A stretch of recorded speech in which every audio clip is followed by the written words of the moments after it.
Thank you very much. It's a pleasure and privilege to be here. I grew up in Dumas, Arkansas, and a number of people are here from Dumas. I won't try to call names, but would you just wave? Thank you very much for making the trip. And I dedicate my remarks today to my mother and brother who are here.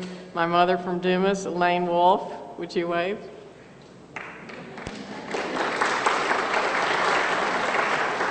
And my brother, Dr. Sam Wolff, originally from Dumas and now Washington, D.C. And I have a number of friends in the audience from various places outside of Dumas. Would you also wave? Thank you very much. Thank you all for coming. My book takes its root at Emory University, where I teach Faulkner and other Southern writers. For many years, we've been taking students from Emory to Oxford, Mississippi to see Faulkner's home. And one year I decided to include alumni of the university, and so I invited some, and they went, and they had a good time. But one alumnus of Emory, Dr. Edgar Francisco III, wrote me a note and said, "I cannot go on your trip, but I knew William Faulkner."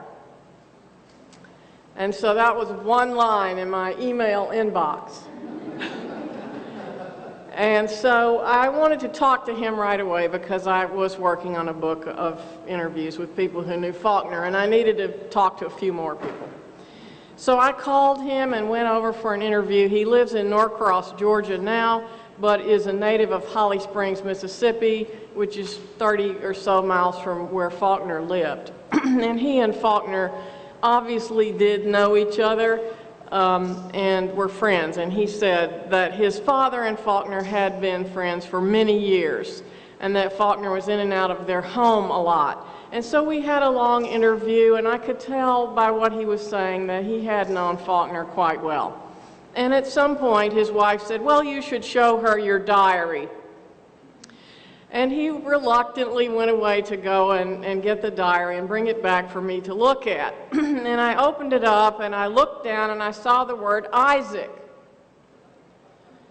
Well, Isaac is a common name, and it was a common slave name, and the diary was from the pre-Civil War period. So I thought of Faulkner's book, Go Down Moses, right away, but I couldn't make a connection. And I turned a few more pages, and I saw the word Moses, also a common Southern name. And I turned a few more pages, and I saw the word Sam. And so now I had seen all three of the main characters from Faulkner's novel, Go Down Moses. But I couldn't figure out why the Antebellum Southern Plantation ledger that I was looking at had Faulkner character names in it. And so that's really where this story began. I started asking questions. Finally, I said, "You've told me that your father and Faulkner were friends. He was in and out of your house a lot. Do you think he could have ever seen your diary?" And he said, "Oh yes, he liked to look at it." And so I brought you a picture of the old antebellum Southern Plantation Diary that belonged to the Francisco family. It was written by their great-great-grandfather, Francis Terry Leake, who was a native of North Carolina, but who set up farming in Salem, Mississippi, and stayed there from 1830s to 1862. And the diary is in multiple volumes. It turns out it's 1,800 pages long. The old diarist was a wealthy Mississippi planter, slave owner, wrote down everything. He was also a writer in addition to being a planter. He wrote down everything in his journals. Now notice that that one has a yellow leather binding. And I brought a couple of frames from the handwritten diary itself. You can see he made a lot of lists. He listed all the cotton prices and how much per bale and so forth and so on that his farm produced and sent down the river by ferry to be sold in New Orleans. But he also wrote out texts. He wrote out what was going on in the community, who got married, who was sick, what the doctor gave them for medicine, what his mules and horses came down with, blind staggers, for example, which I subsequently have found out is a neurological disorder. So the diary in and of itself is a fascinating history of what life was really like on an antebellum Southern plantation. And I think that's why William Faulkner was interested in it. I think he wanted details for his stories and novels. I think he wanted his work to have the ring of authenticity. I think he wanted to give details to his work that would make his stories and novels seem historically accurate. And so I brought a few slides that show the kinds of similarities between the diary and statements that Faulkner wrote in his works. These are pretty similar, and my students have already noticed that he has drawn very carefully from the actual language in the diary. But notice that in this example, Faulkner did change the language of the diarist. I know there are some English majors out there. How did Faulkner change his statement? What did he add to it? Okay, students, this is your moment to shine.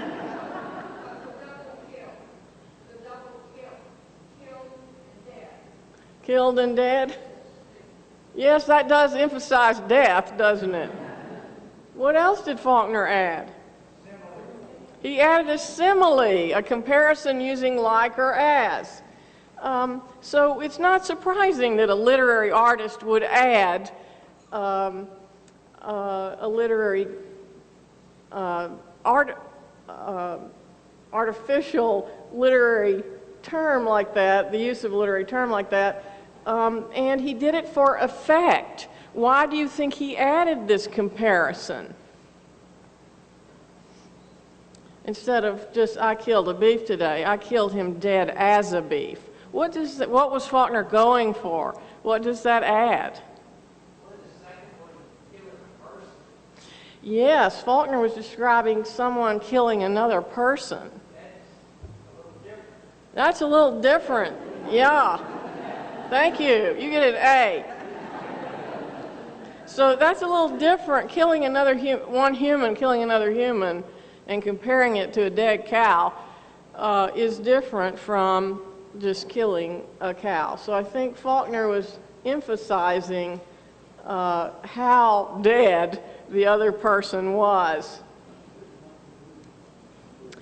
So I brought you a couple of slides that show the similarities between the diary and what Faulkner came up with.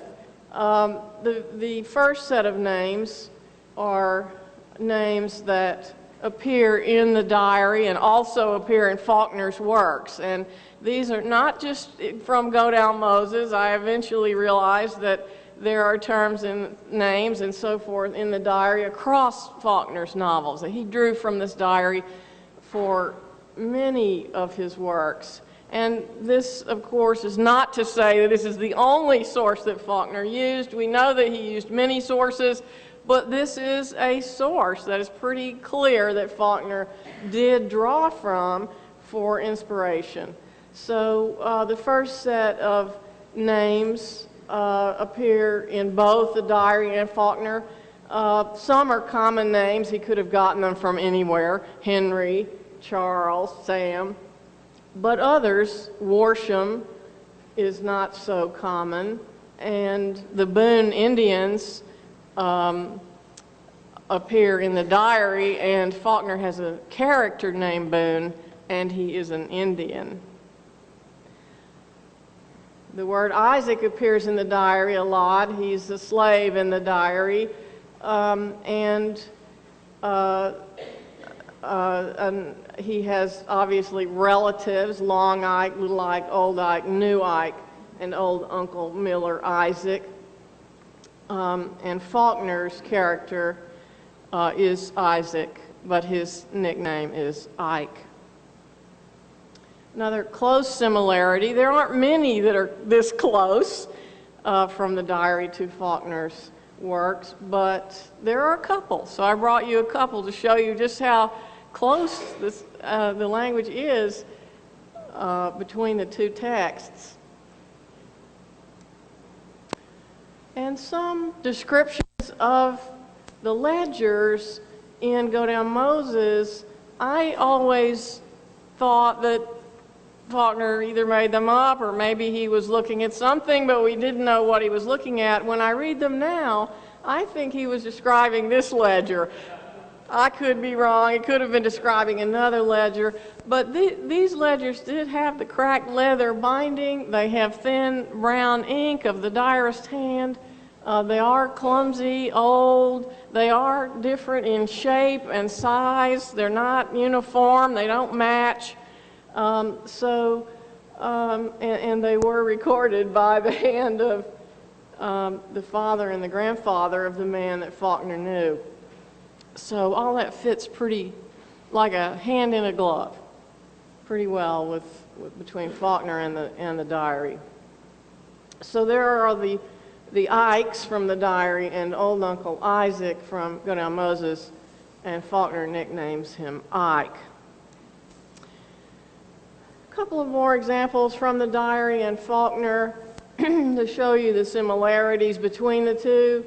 The diarist wrote down everything he bought for his slaves and his family, coats, pants, shoes, shirts, but Faulkner's rendition of it,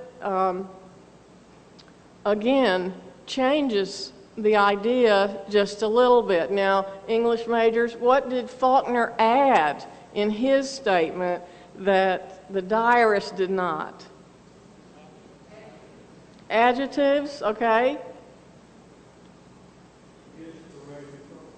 Against the rain and cold. Who said that? Good to observe that. Now, what does that give you? What does that add to this this idea, statement and idea? What idea does it give you? Protection. The idea of protection, that now and then a coat.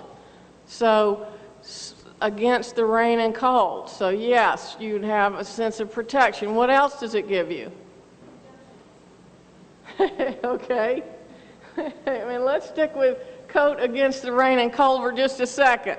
What do you think Faulkner was trying to illustrate there? But not always taking care of. Now and then a coat. So yes, I think he read in the diary the list of things the old planter bought, but he also listed how many he bought. And you can tell it wasn't enough for everybody. So not all the slaves had a coat. So now and then the old planter would supply a coat for you, but not every year. So now and then you would have a coat against the rain and cold. So do you think that helps you feel the cold, rainy day in which you did not have a coat to wear? Yes, I think so. I think that was what Faulkner was trying to describe. And so he did also take some situations that appear in the diary and turn them into situations in his works. In this case, he only changed one letter from N to M.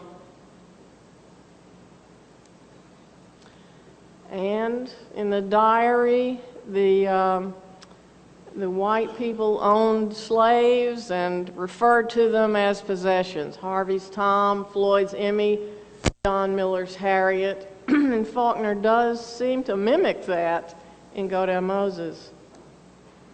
A couple of other examples in the diary. We see the old diarist listing what he bought to eat for his family and also his slaves. And then Faulkner, BBL, by the way, is the old way of abbreviating barrel. It's pretty similar in Faulkner's novel. And so I brought you a few quotations.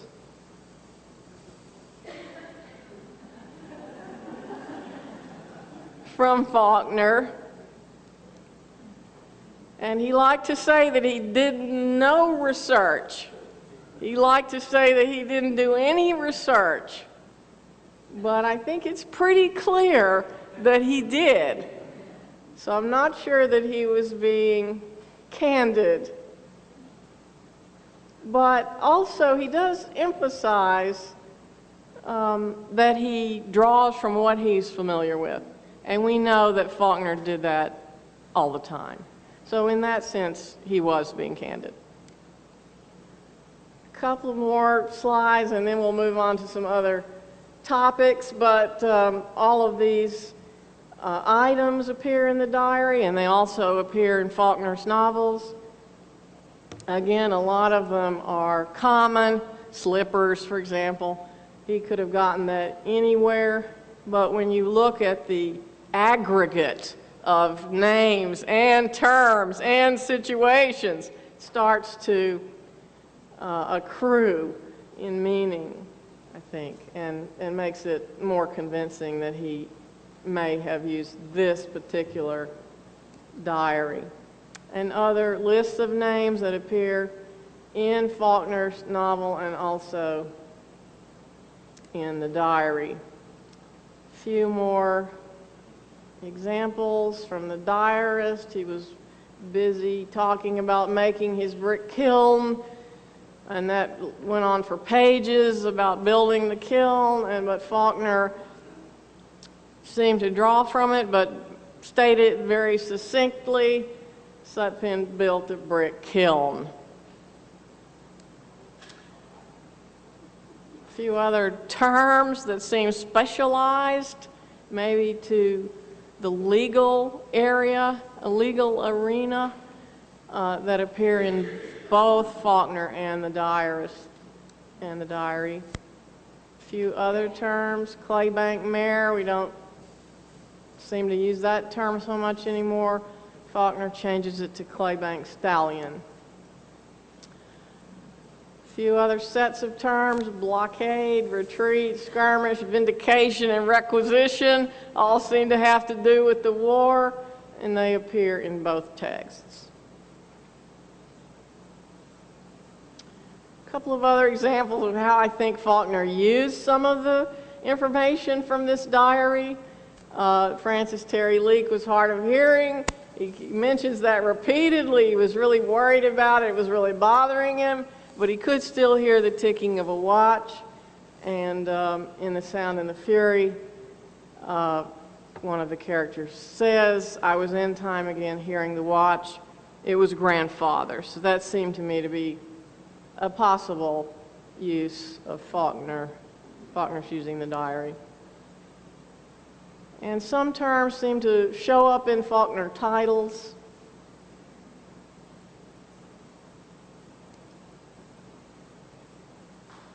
Some situations are similar. In the diary, the old planter's gin burns, and he's very upset about it, and he writes about it for pages. In Faulkner's short story, Barn Burning, it's the barn that burns. And both have an Abner whose last name starts with an S. Some ideas seem to be similar between diary and Faulkner statements. In this example, the idea is the same. The words are different, the idea is the same. And there's a long debate in Go Down Moses between Isaac McCaslin and his cousin, and there's a long debate in the diary between Francis Terry Leake and his brother. So those are all just a few examples that I brought to you to show you what I've been focusing on in this new book. And the family who owned this diary, I wanted to tell you a little bit about them. They're pretty interesting too. It's the Edgar Francisco family, and their ancestors were McCarrolls and Leakes. So this is McCarroll Place from Holly Springs, Mississippi. It's still owned by the Francisco family, and they're now in the 5th generation of owning it. And it's not one of the grand, huge antebellum homes in Holly Springs. There are plenty of antebellum homes with huge columns and all of that. This one is pretty modest, but this is the one that Faulkner went to. And the family was also very modest Presbyterian group of people. So this is what he gravitated to. And I think that in itself is interesting. And I think one of the things he liked about the Francisco family is the longevity they've had in the same place. They lived through the Civil War in this house. They survived the Civil War in this house. And they all had stories about how they survived the Civil War. And of course, if you've read The Unvanquished, that may be ringing a few bells. That is what The Unvanquished is about. So yes, I think Faulkner drew from this family and their family stories for some of his novels as well. And the McCarrolls had friends in town, the McGowans and the McEwens, and they were all Scottish descendants, and one of the main names in some of Faulkner's works is McCaslin, and this, of course, does not mean that's where Faulkner derived the name, but it might be. And so there are John and Elizabeth McCarroll. They're the original owners of McCarroll Place, great-great-grandfather to Edgar Francisco, and one of their daughters married Francis Terry Leake's son. And so that's how the Leakes and the McCarrolls got to be connected. And that's McCarroll Place with Edgar Francisco III as a small boy out front. Another view, you can see the second chimney. There's one on either side. It's a double pin structure common in the South. I took a picture of the street sign because there's a character in The Sound of the Fury named Maury, and there are lots of people named Maury around. Faulkner could have gotten it anywhere, but now that we know he spent a lot of time at McCarroll Place, over many years, over 20 years of sitting there reading the diary, he could have just looked out the window.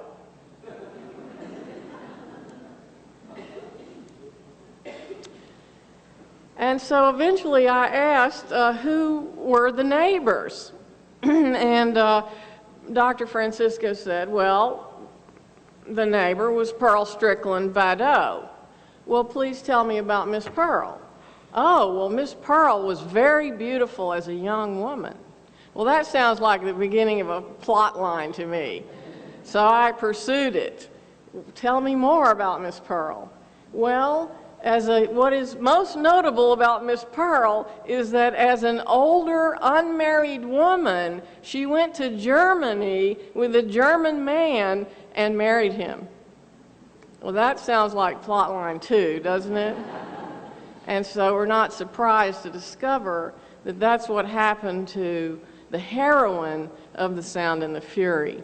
So I think I may have the beginnings of a connection for who may have been the model, or one model, for Catty Compson, the heroine of The Sound and the Fury. And there she is as an older woman standing at the kind of creepy Gothic towers in front of her house. And that is Edgar Francisco Jr., the father of the man I interviewed. This is the man who was Faulkner's friend. And his wife, Ruth Betsy Francisco is there as well. She did not like William Faulkner. And it's not surprising. Respectable ladies did not always like him. He drank, smoked, cursed, hunted, and skinned animals in the house. And all of those are activities that she did not like. She was the daughter of a staunch Presbyterian minister, and she was opposed to him. Also, he did not seem to have a regular job. And she didn't like that. She didn't want Edgar hanging around with somebody who was going to be a bad influence. And so she would protest when Faulkner came to visit. And I asked, well, what did she do exactly? Well, she got mad, left the room, slammed the door, and acted sour until he left. Eventually, she dissuaded him from coming to the house anymore, and he stopped coming. So the friendship did come to an end in 1939, and it was over for almost 30 years, and I think that may be why people didn't know much about this particular friendship. I think it sort of fell through the cracks. So there's McCarroll Place. I'm sorry it's a fuzzy picture, but you can see what people were wearing in the late 1800s at McCarroll Place, and that's going to be important in a minute. They were wearing long dresses, but I don't see any hoop skirts, do you?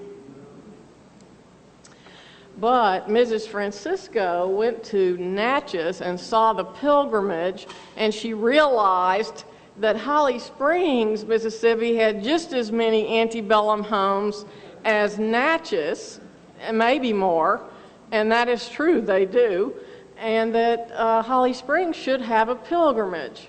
You know, the festival in the spring where owners of the homes open their homes to tourists to come in and look at the old antebellum homes in period costume. So there is Mrs. Francisco in hoop skirt. She started with 3 other ladies the Holly Springs annual pilgrimage, which is still going on today. Now, the only problem is William Faulkner objected. He didn't like it.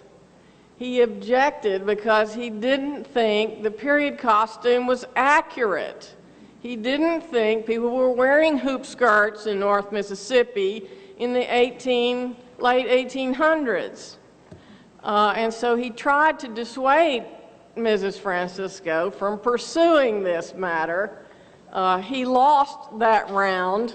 She went right ahead.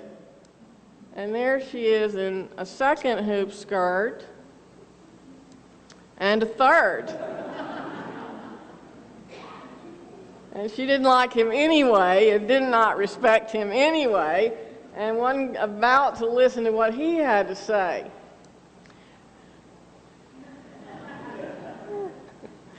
But he won his round of the debate by writing to his publisher in 1934, the year that Mrs. Francisco established the pilgrimage, and expressly told him to leave the hoop skirts out of his novel, Absalom, Absalom. So I think that he and Mrs. Francisco were having a dialogue, a discussion or a disagreement, and that this is his answer to it. So why would Faulkner not want hoop skirts in his novel? Wasn't accurate, yes? Somebody else? Sorry. Not authentic, yes. Yes. So he said to Mrs. Francisco, "You're beautifying history. You're beautifying history. That's not the way it was. You're making it prettier than it was." So he objected on those grounds. And I think that's interesting. I think that shows us something about Faulkner and his thinking and his values. And that's Dr. Edgar Francisco III, the man I interviewed. as a boy. He's dressed for pilgrimage. He said he did not want to wear those little pantalettes, and his mother made him do it. And he's holding, she gave him a copy. A book to hold is Gone with the Wind.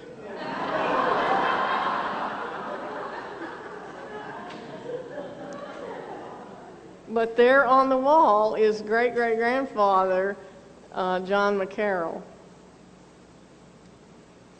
A couple of other snaps from the family album. This is Edgar Francisco, Faulkner's friend, and Ruth. And that's Mrs. Francisco III, Edgar III's wife. A couple of other snaps, Faulkner's friend and Ruth, the one who didn't like him. Another view of the hoop skirt.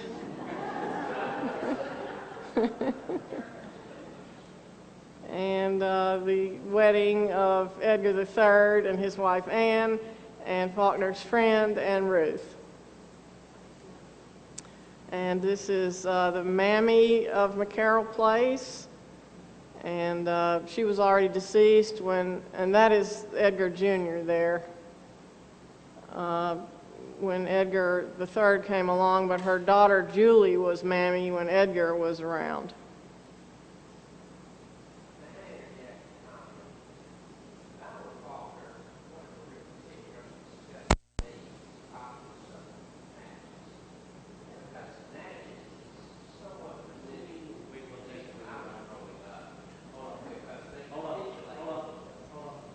Let's get a microphone for you.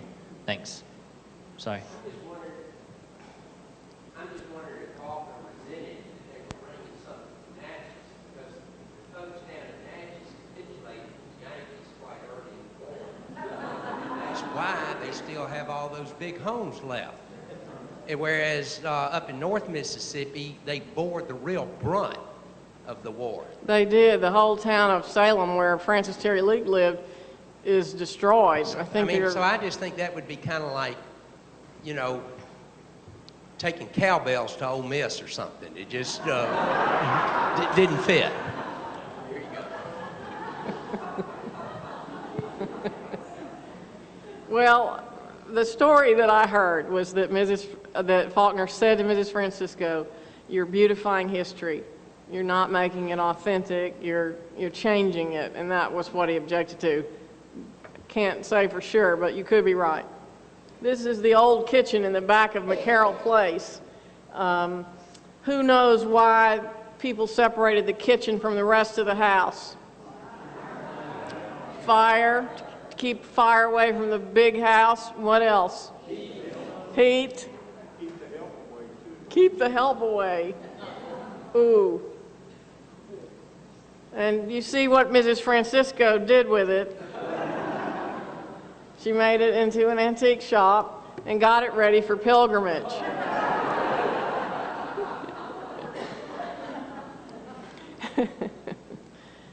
And that's an inside view of the antiques.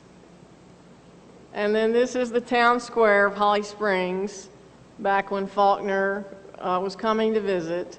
After he was no longer welcome at the house, he went to town to try to visit with Edgar in Edgar's place of business, and he was an insurance man. And so Faulkner would go up the steps and into the office to visit with Edgar. And I brought you a few frames of houses and structures in Holly Springs. All of the brick was handmade on the place by slave labor. This particular home, Walter Place, is one of the most majestic homes in Holly Springs, but there are a lot that are comparable. And Faulkner did have dinner at this home. He and his wife Estelle did know the Walters and had dinner there at least once. And then when Faulkner's wife Estelle went to China, the Walters daughter, Anne, was in Shanghai at the same time Estelle was in Shanghai, and they were friends there. So there were two Mississippians who were friends in Shanghai. A few more shots of the houses, all of them built before the Civil War started. This one, 1840, 1841. 1858. So you can see what was going on in Holly Springs in the years leading up to the war. All these bricks handmade by the slaves.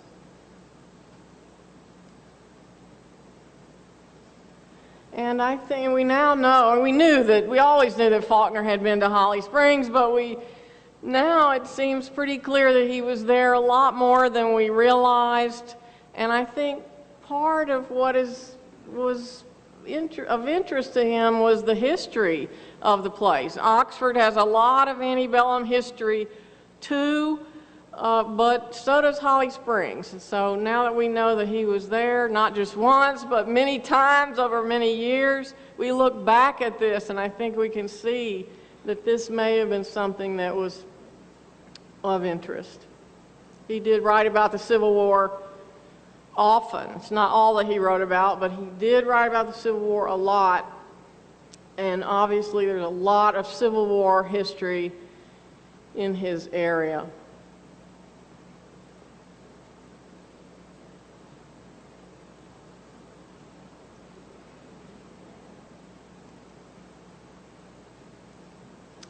And I want to just talk briefly about a couple of other people that seemed that may have influenced some of Faulkner's stories and novels. This is Richard Baugh. He was mayor of Memphis in the few years leading up to the Civil War. He had a wife and a daughter. His wife died early, and he was worried about what would happen to his daughter at the onset of the Civil War.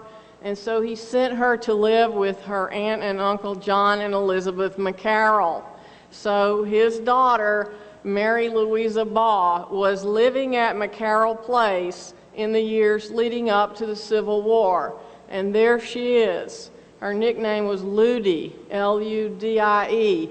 And she carved her nickname, Ludie, on the window pane of her bedroom at McCarroll Place. Now, supposedly she was frail and beautiful. And maybe we can see the frailty. My husband is a medical type, and he said this eye is protruding. And that is common with hyperthyroidism, and he thought he saw a goiter. So he's decided she had hyperthyroidism, and that's why she stayed inside a lot. That's all his speculation. Maybe she's a little thin. There's a lot of material here, but her body does seem kind of small. In any case, she stayed in the house a lot, didn't go out much, and carved her name on the inside of the window pane at McCarroll Place. Faulkner was there at McCarroll Place. We now know he saw the window, he saw the window pane, he saw her photograph in a metal case at McCarroll Place. And that particular idea seems to have found its way into Absalom.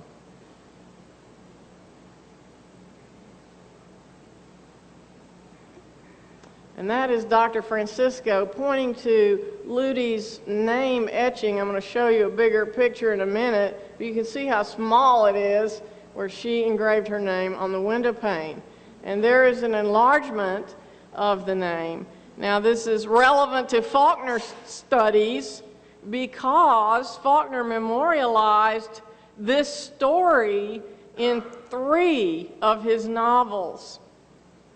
The etching on the window pane. And then what happened to Ludie was that while she was outside in the yard one day, Confederate soldiers were amassing to join the Confederate forces in Memphis, and she caught the eye of a soldier. He came back after the war and married her, and they left town.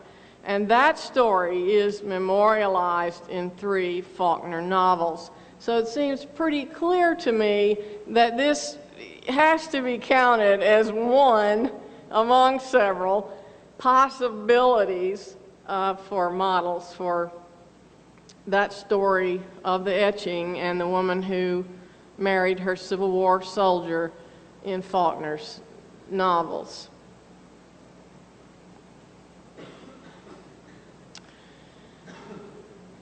So a couple of more quotations. We look back at what Faulkner said about his sources. He was never very direct. He would never say where he got an idea. But I think he nonetheless gives us the truth, which is that he saw things, he heard things, and they find their way into his works. A couple more photographs I want to show you. This is great-grandmother Betsy Leake. She was the daughter of Francis Terry Leake, the old planter, and she was the great-grandmother of Edgar Francisco III, the guy interviewed. Now, what do you notice about her? Elderly, long black dress. Those of you who know Faulkner's novels, who does this remind you of? Yes, Miss Rosa Coldfield. Now, this woman was married, but her sister wasn't, so we're going to get to her in a minute. So Faulkner does describe an old woman in a long black dress, eternal black he calls it, and Faulkner did know Miss Betsy Leake. He did meet her and talk to her, and he knew her sisters. That's one of them, and this one was never married. So it seems to me that it may be reasonable to conclude that Faulkner drew from both of those women for sort of like a composite picture, a portrait, literary portrait in words, of Miss Rosa Coldfield. Now notice that this lady, Sally McCarroll, has lace at wrists and throat. And Faulkner describes Miss Rosa that way in the novel.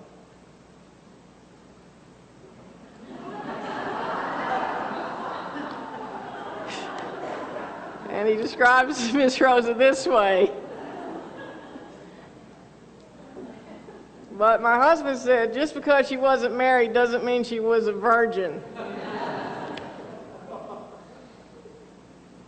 And that is Amelia Bell Francisco.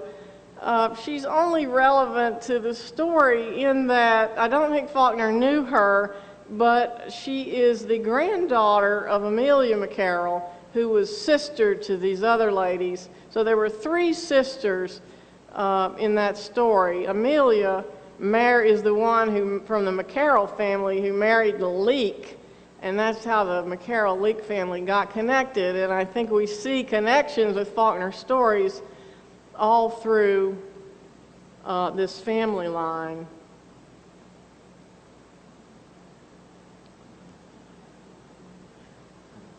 And I like this quotation. I think it fits with my theory because Faulkner said, I would have to go page by page to see how much I drew from family annals. And he doesn't say my family annals. So I think he's talking about somebody else's family annals, and it may be the McCarroll Francisco family that he was referring to. And that he listened to these old undefeated spinster aunts, and the McCarroll sisters qualified. 2 of them were spinsters, and Faulkner knew them. He sat and listened to them talk and tell stories that children of my time grew up with. So he doesn't say, I listened to my spinster aunts. And in fact, Faulkner didn't have any spinster aunts. All of his aunts were married. So I think we may be seeing another piece of evidence that he drew from the McCarroll sisters for Rosa Coldfield.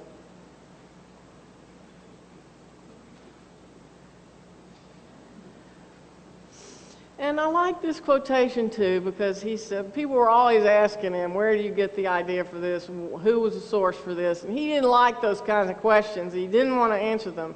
But here he does say that these are people I've known all my life in the country I was born in. And so that's very true. He did write about what he knew.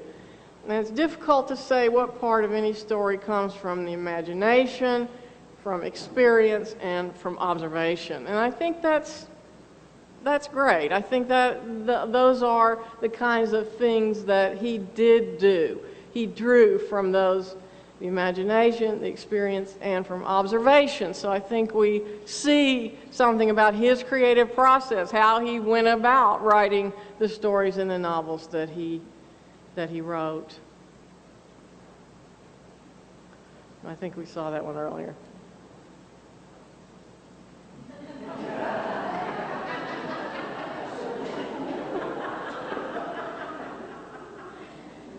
So I'm not going to comment on this very much, but except to say that Faulkner may have been saying something about himself. He may have been stealing here and there. He may have been lying a little bit, but it was all toward telling a good story. And so again, various comments that he made that let us know something about how he wrote. And this is a family tree, old planter Francis Terry Leake. There's John McCarroll and Elizabeth, and they produced Walter John, who married Amelia McCarroll. She moved to the old plantation when she married Walter John Leake, and that also shows up in Absalom, Absalom. The pretty young woman goes to marry and move to the plantation, and then later she comes home. They produced Betsy Leake, the lady in the long black dress, who married a Francisco. They produced Edgar, who was Faulkner's friend, and he and Ruth, the Presbyterian, produced Edgar III. And that is Dr. Edgar Francisco III in the middle of telling a story. You can see how animated he is in recalling all of these neat stories of his family. And that's the chair that Faulkner sat in when he came to see the McCarrolls at McCarroll Place, is still in the owned by the family.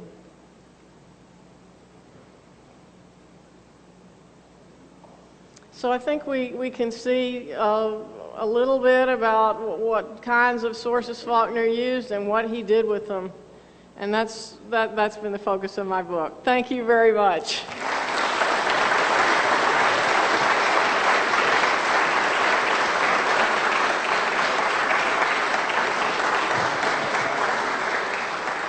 We do have time for a couple questions. If you raise your hand, we'll get a microphone so everyone can hear you. Seated behind you. You mentioned Faulkner's desire always to be realistic about history. Don't you think part of that might have been make sure there was no pretension? Pretension? In his Yes. characters or the stories he told? Yes, indeed. Was that because of his own personality or to make them more realistic? Or? Well, I guess both. I don't think he was pretentious, not usually. I mean, there are some pictures of him in British-style riding gear. He looks pretty pretentious there.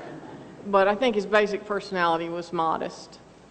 So, but yes, I think he was interested in a realistic depiction of Southern history in his literature. And you can talk about the term historical fiction and whether that's really what he was doing, but whether or not we're going into that category, I think he was trying for realistic fiction. Over here.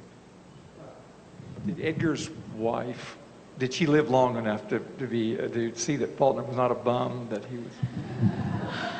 Yes, but it didn't help.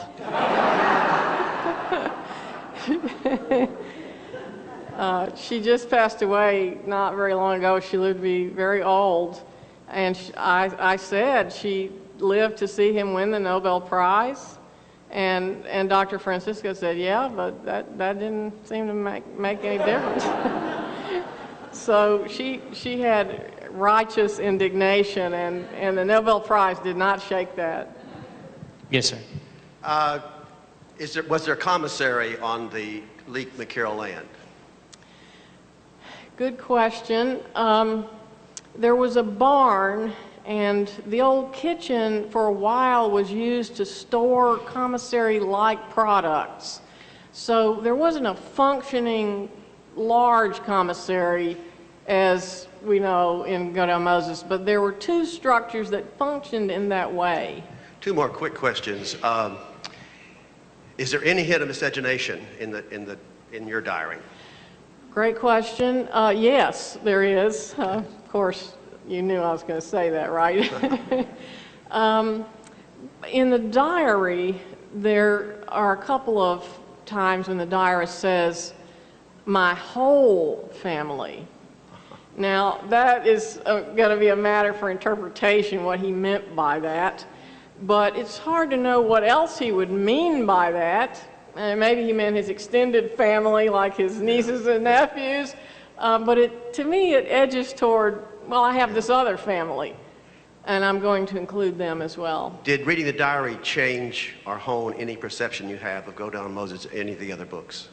Change anything you thought about? And yes, also I wanted to say that there's a little hint of miscegenation in the McCarroll Francisco family. Julie, the mammy, was there for many years, decades, and at some point in front of William Faulkner, the elder Mrs. Francisco said, "Julie is family." And William Faulkner said, "Aha! Julie is family." And everyone quickly revised that to say, well, Julie is like family. So there's a little bit of a question mark there about whether Julie is the daughter of John McCarroll. But that hasn't been shown. It's just part of the family lore. But yes, the studies that I've been involved in have greatly changed my view of Godel Moses. I think Faulkner was drawing from these ledgers, could have been drawing from other ledgers as well, but I think it's pretty clear he was drawing from these. And so now that we know there is a shadow text behind the text that we have to take into account, that does change things considerably. Dr. Chappell. Sally, how were you able to keep your discovery confidential from the Snoopy world of Faulkner scholarship? People would have stolen that from you right away, and it received such great reviews, and it's so highly admired in Thank Faulkner you. scholarship. How did you keep it quiet? Is that your experience as an administrator that's allowed you to keep confidences, or have you been able to do that? But it was not easy to keep this one under wraps, and I went in person to see the editor of LSU Press and carried it with me by hand, and then I asked him to carry it by hand to the reader, the outside reader, and so the reader told me later that the editor called and said, "Meet me at a cafe way far away from school," and he didn't know why. It was a secret meeting, and the editor had a brown envelope. So there were some smoke and mirrors. We have time for two more. Did Dr. Francisco have this same inkling that he was borrowing from his ancestors' ledgers? Well, he said that Faulkner not only would read the diary, but take notes from it, and they saw him sitting at their kitchen table reading their grandfather's diary and taking notes, but they didn't read Faulkner very much.